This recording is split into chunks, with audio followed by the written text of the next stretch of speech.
Jesus, that wonderful name above all names. But what about the other names and titles for Jesus in the Bible? There's a bunch of them. In fact, the downloadable lesson plan that you can get in the link below has 24, and you can use any of them or all of them to teach your kids really quickly about who Jesus is and what he's like. It's awesome. My last name is Finley, and I thought, I'm going to look that up because I already know that Tom means twin.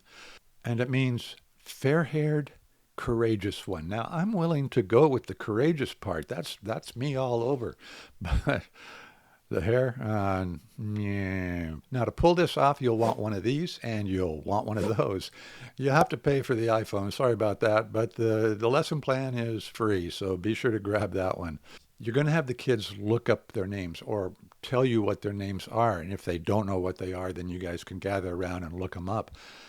What I would recommend is that you use the phrase meaning of and then put in the name. That seems to work really well. I looked up Hawaiian names and all kinds of stuff, meaning of, and it'd tell me what it is. So that's the first activity that you can do. There's another one, and it's a card game. It's a tongue-in-cheek version of concentration.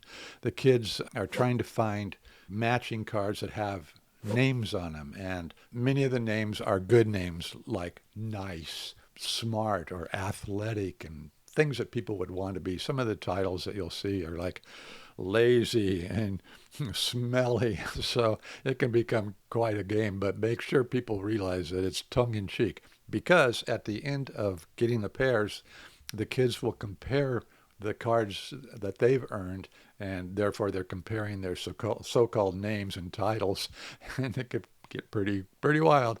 Have fun, and then transition to the sticky notes page. That's the one that has 24 names and titles for Jesus Christ. The way you transition would be, hey, great names, everybody. I'm glad that you really enjoyed that game, but let's look at some of the names and titles of Jesus Christ in the Bible, because when we do, we're going to learn a ton about who he is and what he's like. Now, the main passage I like for this object lesson is Philippians 2, 9 through 11.